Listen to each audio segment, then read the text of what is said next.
Hello, Mario 54, Site Plan 19, Land Use Areas 1. In this one, we're going to start looking at some of the land use areas, in particular, the coverage of the site.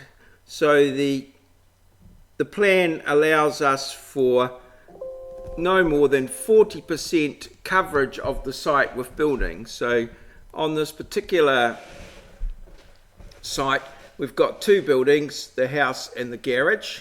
So we're going to need to work out the areas of those and put them together in a bit of a table. So first thing I'm going to do is to work out the areas, and then I'll write that down. So I think there's a few little layers that I could possibly turn off if I need to, but what I'm going to do is, first of all, I'm going to create a new layer, and I'm going to call that new layer land use, and it's going to be viewport frozen, and there it is, layer 3. It doesn't seem to want a backslash, so I'm going to have to rename it, as has been the case all the way through. Well, that seems to be going there now. So I'm going to call it land use areas. So these are the, and I'm going to do polylines in there, and I'm going to make that the current layer. So that's the current layer, and I'm going to make it magenta, which is my sort of construction layer, and it's going to be magenta on the in the viewport as well. So let's get rid of that. So let's have a look at the garage.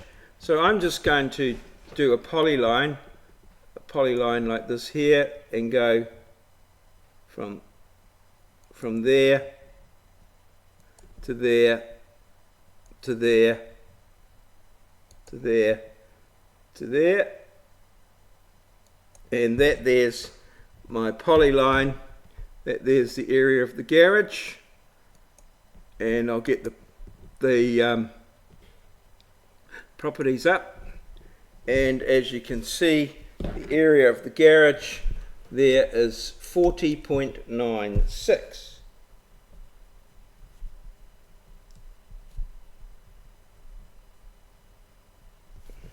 So I'm going with the, should I go with the roof line or the, I'll go with the roof line, I think, for that one as the building coverage. So 40.96 meters squared. I'll need to look up the definitions of the district plan to see whether it's actually the footprint, which would be the stud line, or the, yeah, but for the purposes of this exercise, I'll go with the roof line. So that's the garage done, and now I'm going to do a new polyline, PL for polyline, and this will be the house, and again I'll stick with the roof line. So just got it, getting my snaps on, snapping to the corners like so, and there we go, like so. Okay, and that's given my there, and I can close that if I want to, and there's my area there, 114.4298. So 114.4298. So I'd probably round those to the nearest meter. So I'd have the garage at 41 meters squared and the house at 114.5. So I'd just go a little bit bigger. So that's, and then we do our calculations. So that's going to give us a total of 155.5 and that's our total there, 155.5, and then we would work out the percentages out of the 621. So we could do that with our calculator, but I'll do that in the meantime, just to that's just obviously just dividing the total by 621, the total area that we've got there for the from the certificate of title, and showing that as a percentage, multiplying that by 100.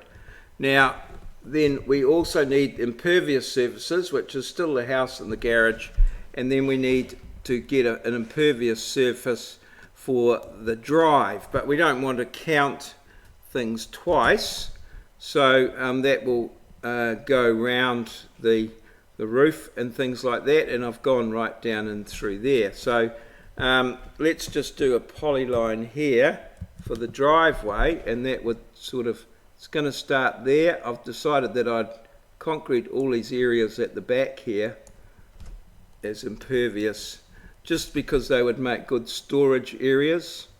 So that would come right down there, right down that boundary to there. Okay, like so. And then into here, just the ones that are inside. Now, where we've got an arc like that, you'll see there that it's got an A for arc, so we just type A, enter, and it'll actually pop around, fit around the arc. And then we would go L for line again. Okay, and that's going to give us to that, to the next bit there. Then there's another arc there. Enter. We can pop around that, like so, down to the next one there. Oops. Just do a U there for undo. No, do the arc again, A for arc, and then come back to the line, L for line, and I'm still in the polyline mode there, and then another A for the next arc there, which will come round to there somewhere. Then we will have another line in the polyline. So a polyline can have lines and arcs, like so. A for that arc there, getting around there to the other side of it there, and then we just go to the roof, because we wouldn't want to count. Oh, that should be a line there to the roof line, so we don't want to count something twice. It'd be double dipping. So then we come back round the roof line, down there, round this roof line to here. Okay, there, and we've got another arc in there, which would go round, bring us round to here, and then to this roof here. Oops, that just undoes it. We just want to go to that apparent intersection there, with those ones there, and then, no, not doing that. I possibly need to go to my snaps here and turn on apparent intersection. We can turn on intersection there, and then come back into here, try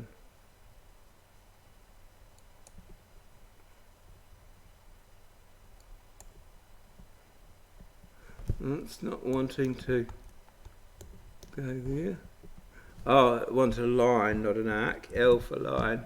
So needed to make sure we're in the line mode, and then it'll fit the line in.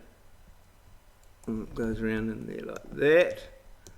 Then that comes round there like that, round that roof there, sneaks up there, just like so. and then back, oops, you, undo, and back to there, and that should give us a polyline.